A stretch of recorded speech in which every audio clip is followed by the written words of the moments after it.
Bem-vindo a mais um Fintechs e Novos Investimentos. E hoje nós vamos falar sobre Cybersecurity, segurança no campo digital, né? Como é que você administra as chaves privadas, né? Como é que você tem vários tokens ali, Bitcoin, Ethereum, como é que você administra isso para que você não perca e faça isso com segurança?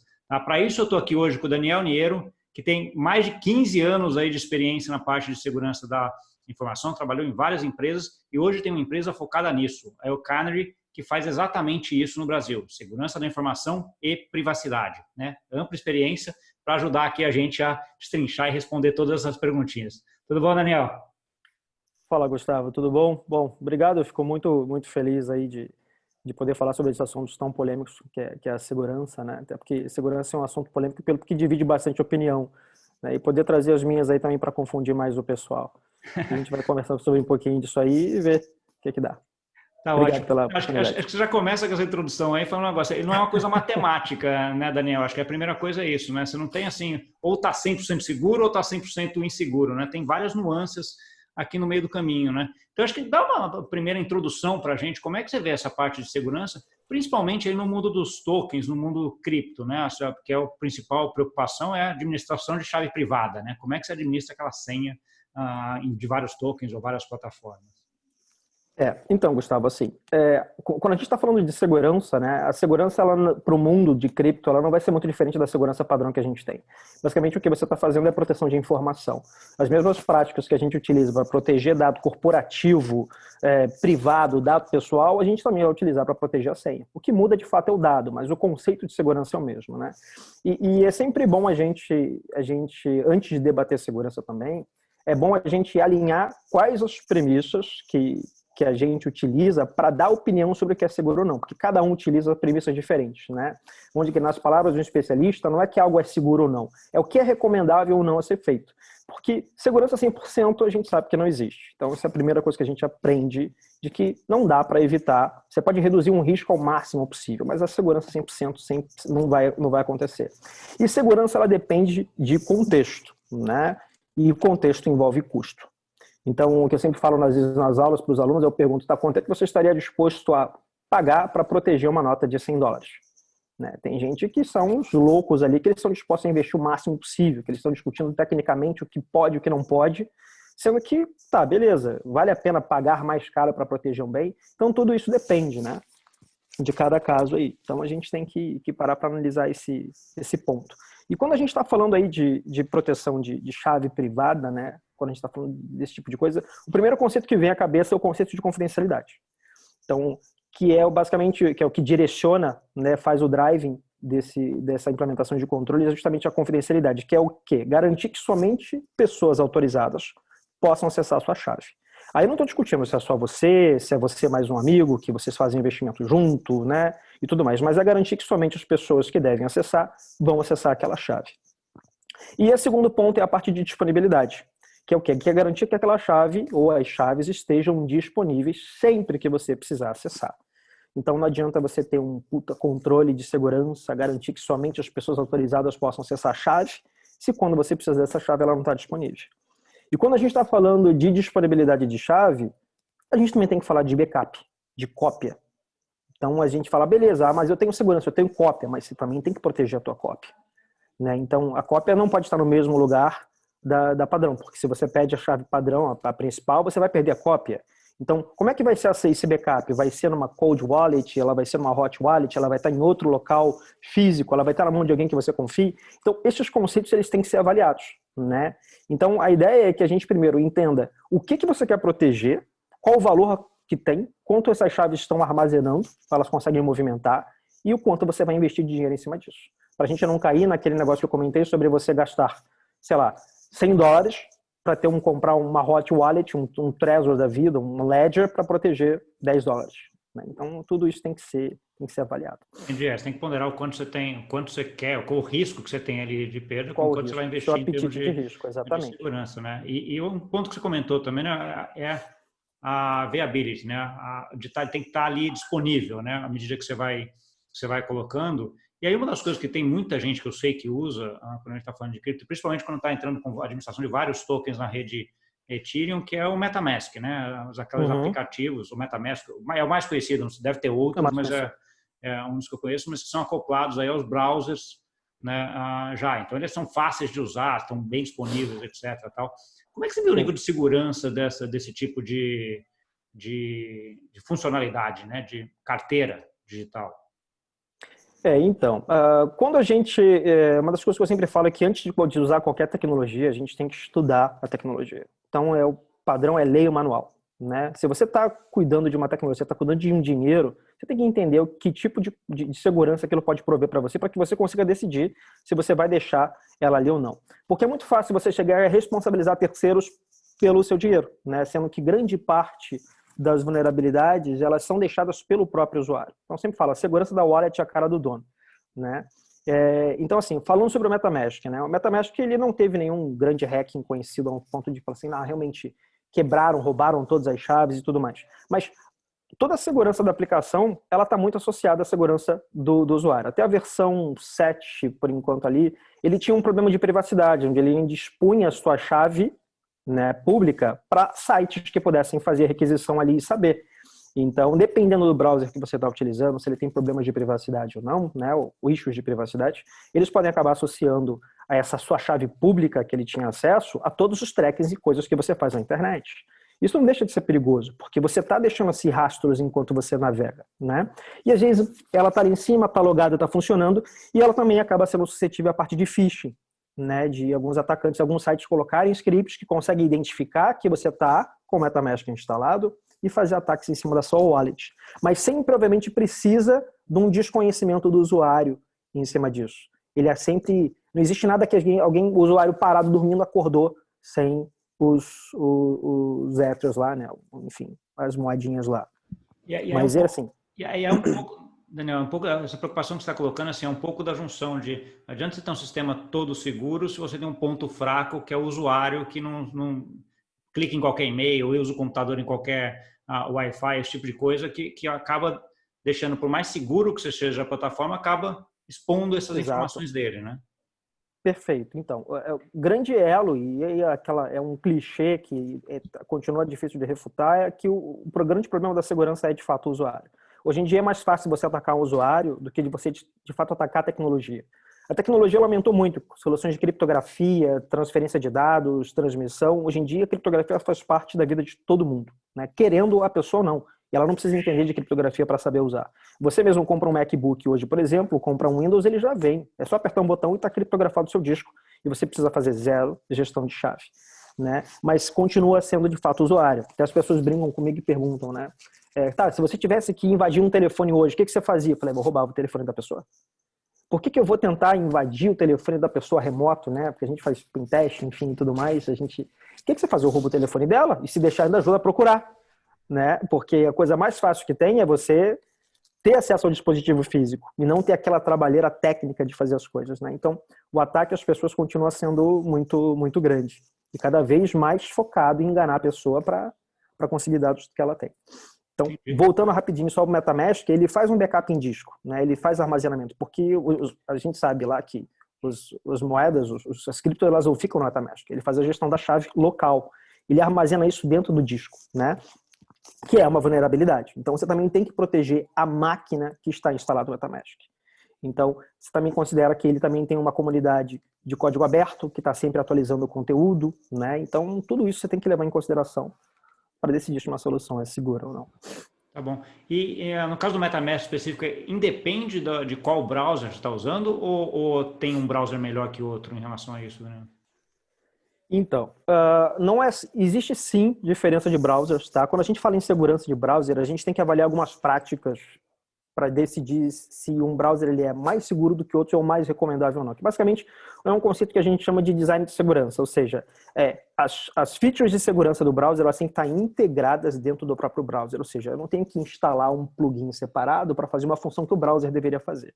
Então, quanto mais funções instaladas dentro da própria aplicação, que fazem parte do core da aplicação da arquitetura, mais seguro ele acaba sendo.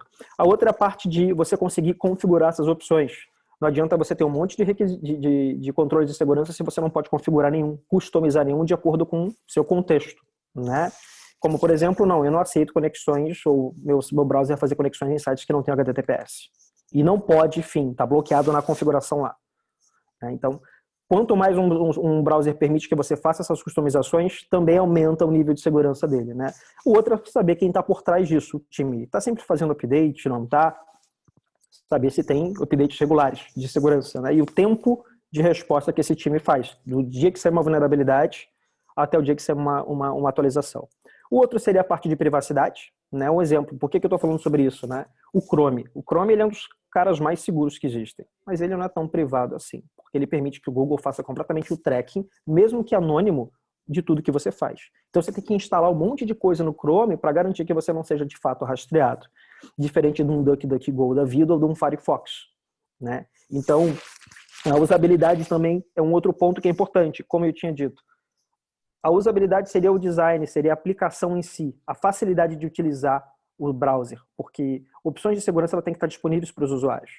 Então, tem que ser fácil de utilizar, ela tem que recomendar ao usuário que implemente coisas de segurança. Não adianta colocar uma feature de segurança que está escondida lá no meio das configurações que ninguém nunca vai achar, né? Então, sim, tem diferença de browsers. Hoje você tem aí o Brave, né, que tem se destacado bastante, que é um browser novo. Ele é do pessoal da Mozilla, né, que saiu da Mozilla e fundou o Brave. Ele é muito focado em privacidade e tudo mais. Você tem o próprio Firefox, né, e o Chrome, que se recomenda, obviamente, são os três principais que é utilizado por todo mundo. Quando você vai utilizar algum tipo de software, né, ou plugin instalado, um add-on, como por exemplo o MetaMask, a recomendação é que, cara, tenha um browser específico para isso. Então, separe um browser para isso. Um exemplo, né? Eu tenho muitos add-ons. Eu tenho um browser que tem muitos add-ons ali instalado. Então, seja para descobrir qual é a fonte do site, porque, né, enfim, eu faço desenvolvimento de algumas coisas também. E eu utilizo muitas ferramentas para poder medir pixel. Tenta não misturar as coisas, porque você nunca sabe se um add-on vai ser explorado, né? Então, você não pode misturar as coisas no mesmo saco. Então, a ideia é que você tenha sempre dedicado algum browser específico para fazer isso. Então, faz diferença também. Boa.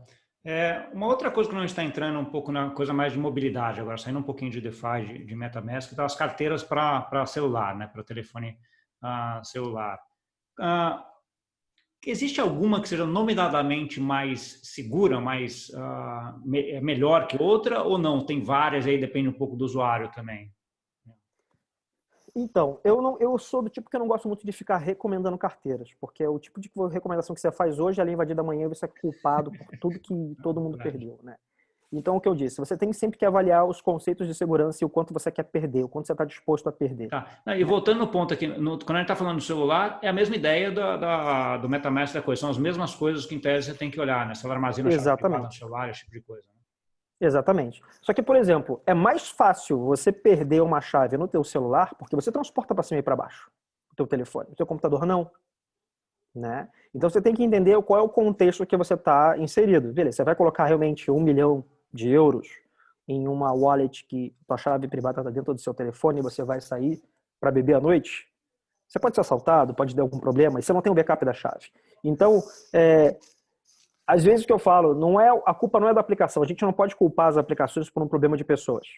Né? Então a gente tem que analisar esse contexto também. Então quando a gente está falando de segurança para telefone, beleza. O seu telefone ele tem touch, ele tem que digitar um PIN, o PIN 1234, mas alguém sabe do seu PIN, né? Eu já vi casos, por exemplo, e casos onde eu conheci a pessoa que a pessoa ela, praticamente ela se desfez o telefone dela anterior. Isso é uma das suspeitas. Ela se desfez o telefone anterior e ela deixou tudo armazenado no telefone dela.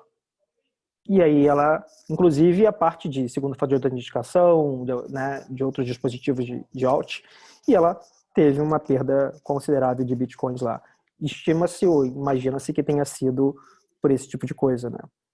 Entendi. Mas a gente tem que analisar isso também. Você citou um ponto aí, que é aquela segundo fator de autenticação, né? Isso é a maioria dos sites que vai envolver dinheiro, eles sempre pedem algum tipo de segundo fator de autenticação. Isso melhora muito a segurança, Daniel? Bom, sim. De fato, isso, até no conceito da segurança, existem 3 formas de fazer identificação e autenticação de alguém. Né? Primeiro que é a que a gente chama de por conhecimento, que é alguma coisa que você sabe. Basta você me dizer alguma informação que eu sei que você é você, né? Uma senha. Outra é primeiro por conhecimento, outra é por posse, ou seja, basta ter alguma coisa física para comprovar que você é você. Né? O mais velho é a nova chave. a chave de casa. Você tem uma chave, se você tem aquela chave, a porta autentica você, beleza, você pode entrar. E a outra é por característica, por quem você é. Então isso envolve íris, palma da mão, digital, voz, reconhecimento facial. Conceitualmente, se você tem pelo menos 2 destes conceitos combinados, você tem uma autenticação segura. Ou seja, segura não significa que ela não vai ser quebrada. Significa que você fica mais difícil para ter repúdio. Ou seja, você não pode negar que foi você. Putz, cara, sabia o que você sabia e tinha a sua digital, tinha o que você tinha e sabia o que você sabia, você pode até dizer que foi roubado, que foi ameaçado, mas você não pode dizer que você não estava envolvido, que você não sabia que aquilo estava acontecendo. Né? Então, se você tem, sim, pelo menos 2 desses conceitos combinados, você tem uma autenticação segura. O banco, por exemplo, né? Você vai tirar dinheiro no banco, você tem que botar o teu cartão, que é posse, você tem o teu cartão, você tem que digitar a sua senha e tem que colocar a palma da mão. Tem como você dizer para o banco que não foi você? Então, sim, sempre a recomendação de segundo fator de autenticação, ela é padrão para tudo. Faça tudo que você puder para ter uma autenticação de 2 fatores. Tá bom. Entrando um pouquinho agora para Cold Wallet, né? Então, assim, você tem várias formas de fazer isso, desde daqueles que parecem um pendrive até simplesmente um papelzinho de pão que você guarda em casa. Algum que seja melhor ou pior? Como é que você vê a administração disso daí também? Então, Cold Wallet, assim, tudo tem que ser avaliado também de acordo com o bem que você quer proteger. Qual o valor do bem que você quer proteger? Né? O objetivo é sempre tentar encontrar a forma mais barata possível, de preferência sem custo, né, de você proteger as criptos que você tem hoje. Se mesmo assim você achar que não é suficiente, então você pode decidir sim adicionar novos controles de segurança, ter uma nova camada que é, beleza, eu vou buscar outros meios para conseguir fazer isso. Então eu vou pegar uma Cold Wallet, eu vou pegar um Trezor da vida. Hoje você tem os 3 principais aí, que é a Ledger, o Trezor e a KeepKey, né? Então você tem os prós de uma Cold Wallet, que basicamente é uma das opções mais seguras que você tem hoje, né? Ele é transportável, tem todo o processo de autenticação, tem integração, inclusive com MetaMask, com várias outras com vários outros softwares. Isso te dá um nível de segurança muito alto, né? Completamente offline, então, ou seja, está fora, ou seja, tem que ter um acesso físico ao teu dispositivo para fazer isso, mas também existem os contras, que basicamente é um pouco caro, dependendo do que você está disposto a investir, e ele não é ideal para transações regulares, caso você queira fazer transações rápidas, acessar o tempo todo. Não é tão prático para esse tipo de coisa. Então a recomendação é sempre que você deixe na Cold grande parte dos teus bens, né, do teu patrimônio ali, e deixe numa hot wallet conhecida, que você confie, uma quantidade de transações básicas para você poder fazer.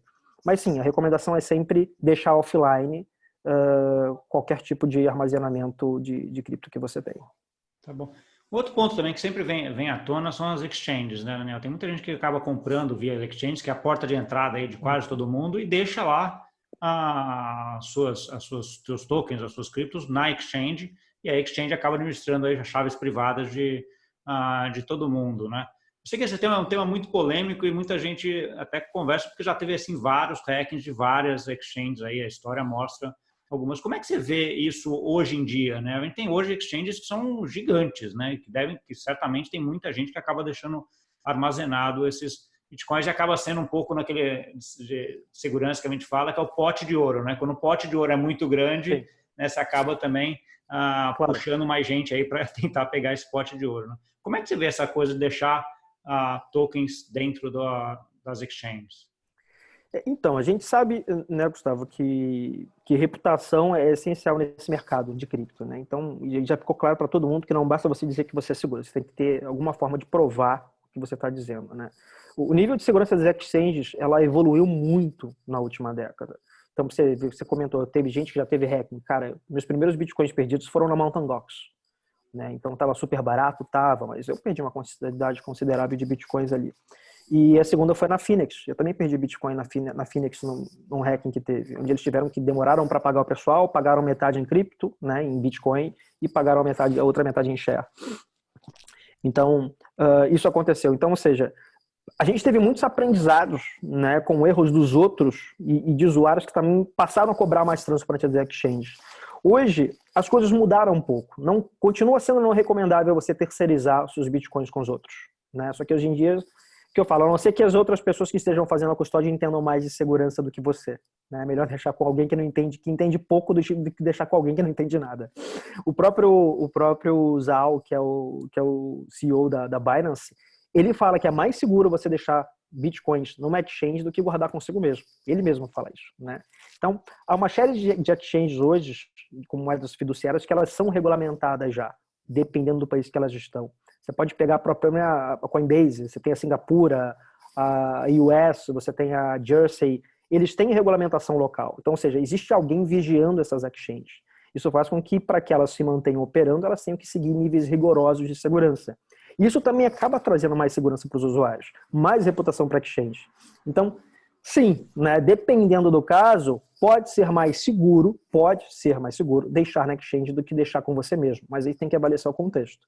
Né? Você tem a Coinbase. A Coinbase ela é regulada pelos Estados Unidos ali, então ela é obrigada a cumprir uma série de requisitos de segurança, de compliance, para poder fazer a proteção de dados do consumidor. Então eles têm aí a lei do sigilo bancário, né?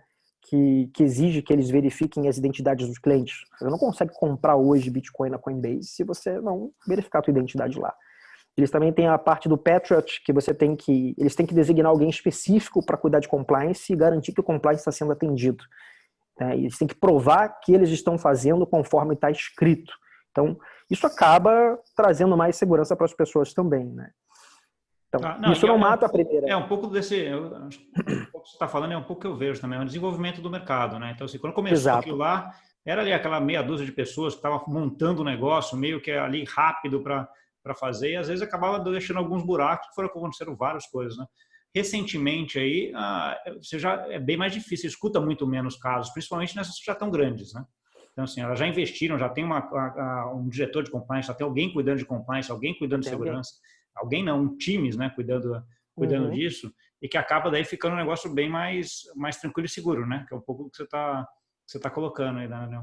Exato. E existe, obviamente, discussões, né? Não existe, como eu disse, não existe uma verdade absoluta em relação a isso. A própria Binance, ela foi invadida, ela teve um hack de 7 mil bitcoins, se não me engano. Né? Então, só que ela pagou todo mundo. Então, beleza, cara, isso não conta bastante?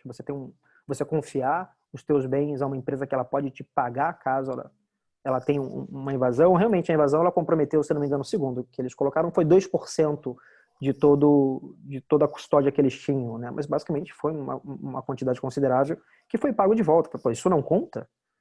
Então, é esse tipo de coisa que a gente tem que parar para analisar também, né?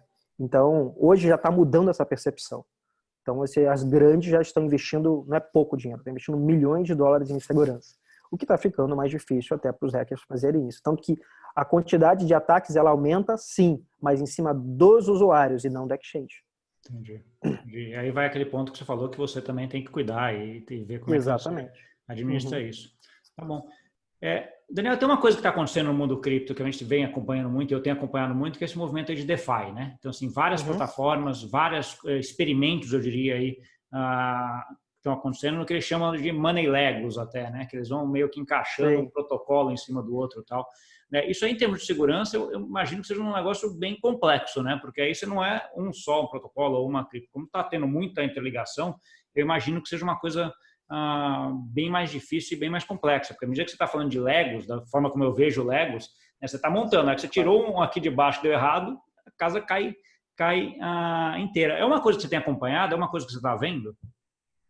Então, não tenho muito acompanhado sobre esse tipo de assunto, né? Mas assim, entendo o conceito, sei como é que isso funciona, e por a questão de segurança ele acaba não mudando muito, tá? Por quê? Porque, mal ou bem, essa parte de DeFi, ele acaba sendo um compartilhamento ou de segurança, da responsabilidade em relação à parte de segurança, né? Porque, como eu falei, você acaba tendo aí um problema que é onde o mais fraco acaba podendo comprometer toda a cadeia, né? Então, como você tem vários órgãos, você tem, vamos colocar, vários grupos separados, fazendo desenvolvimentos de forma separada, integrando esses desenvolvimentos, como é que fica isso? Como é que fica se você tiver um problema de segurança? Como é que você vai confiar que você vai fazer integração com outro grupo se esse grupo não se preocupa com o mesmo nível de segurança que você se preocupa, né? Então, isso é importante porque acaba aumentando a barra também. Porque você sabe que para fazer parte do grupo, alguém confiar em você, ninguém quer confiar a própria tecnologia, dar acesso para outra, e tudo mais. Você tem que garantir que o outro também tem os mesmos níveis de segurança que você. Então, isso de alguma forma traz uma maturidade muito grande para o mercado.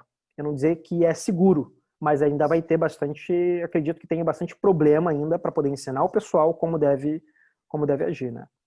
Entendi. Legal.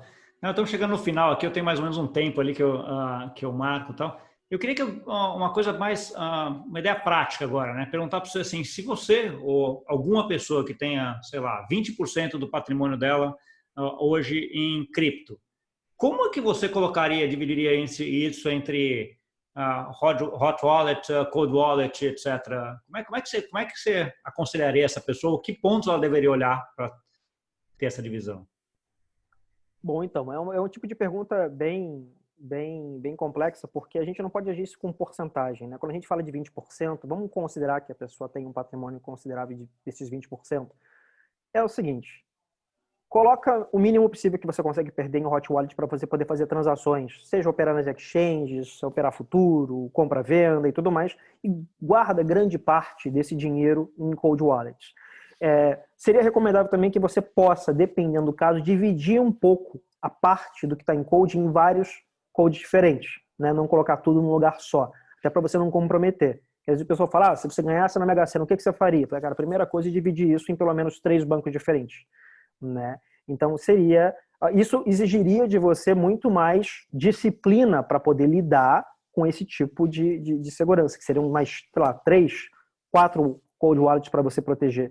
Mas a ideia seria, divide as cold wallets, o resto, em wallets diferentes e deixa uma porcentagem numa hot wallet para você fazer operações bem rápidas assim que você precisar.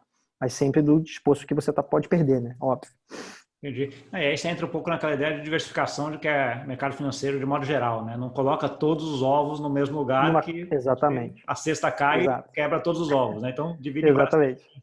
Então, assim, esse é um conceito que é um conceito tradicional aplicado aí na parte de segurança. Exato. Uma da pequena recomendação também seria o seguinte, e é muito difícil recomendar isso, né? Porque quando você fala assim, mas só eu sei as minhas chaves. Sabe, beleza, só que se você morre, todo mundo perde. Você tem que pensar muito em continuidade. Seria a gestão disso. Beleza, se acontecer alguma coisa comigo, ou eu ficar incapacitado mentalmente, ou eu de fato morrer, eu realmente não posso garantir que esse patrimônio fique para minha família. Então é importante que você pense em como você pode repassar isso para frente. Se você vai fazer custódia disso com alguém que você conhece, ou colocar um roteiro para se acontecer alguma coisa comigo. Eu já fiz isso. Se acontecer alguma coisa comigo, você vai pegar e vai fazer isso aqui e vai entregar para esse fulano aqui, né? Essa pessoa que eu conheci. Você não entende nada, mas tá vendo esse papel? Você vai entregar isso aqui para ele que ele vai saber o que fazer. Ele vai saber. Então é importante pensar em como repassar isso para frente para que você não perca tudo, né? Não, e você tocou num ponto importante, né? Porque não adianta você dar um monte de sopa de letrinha, um monte daquelas palavrinhas para alguém que não entende nada, porque ele vai olhar aquilo e fazer o que com isso? Exatamente, Então, exatamente. tem Mas eu que confio nessa pessoa, né? Então, beleza. Você tá vendo esse papel aqui? Se acontecer alguma coisa comigo, entrega esse papel ao fulano. Ele vai saber o que fazer. Sim. Alguém de confiança que vai te ajudar Exatamente. aí, que vai ajudar essa tua pessoa que vai pegar isso daí a entender o que é aquilo, né? Exatamente. Tá bom. Daniel, então estamos chegando aqui no final, como eu falei, cara, brigadão, acho que foi bem claro, e acho que você deu uma aula aqui pra gente, né? Entende lote desse assunto. Então, gostei bastante. Obrigado. Eu queria que você desse talvez uma última mensagenzinha para quem está aí querendo entrar ou já tem isso, etc. Um pouco a última mensagem aí para a gente terminar. Eu acho que eu vou encerrar com a recomendação que eu falo para todo mundo, é leia o manual. Se você está querendo entrar num mundo desse, você tem que entender do que você está fazendo. Né? Eu sempre falo que na segurança tem 3 tipos de pessoa. Tem o pessoal que é xiita, que discute segurança, que bate, que é técnico, que fica ali. Tem o pessoal que é mais conservador, é mais comedido. E tem o pessoal que fica olhando essas duas discutir para decidir quem vai ganhar e ver o que ela vai fazer. Né? Não seja a pessoa que fica esperando alguém dar uma opinião para você ver o que você vai fazer. Então você tem que ler. Se você vai utilizar uma wallet, leia o manual. Estude tudo para que você tenha completa independência de decisão para ver o que você vai fazer. Porque não tem como você terceirizar o risco para as outras pessoas, né? Ou então você pode até fazer isso, desde que você entenda que se tiver algum problema, a culpa continua sendo sua. Mas leia o manual, estude e fique por dentro de tudo, né? Porque é um tipo de coisa que não pode ter preguiça. Do contrário, você vai ter um crash. Não adianta. Tá ótimo. Obrigado, tá então, Daniel. Obrigado. Show de bola. para você que nos viu aí, já entendeu bem como é que faz agora, né? Não vai deixar tudo num lugar só, divide em várias, Hot Wallet, Cold Wallet, MetaMask, tem várias alternativas aí que a gente discutiu aqui e vários conceitos que são importantes para você ir. Siga a recomendação do Daniel, leia o manual, vai lá ver o que é aquilo antes de investir ou trabalhar ou fazer alguma coisa com aquilo. Tá bom? Muito bom. Por hoje, muito obrigado, então, e até semana que vem. Obrigado, um abraço. Tchau, tchau.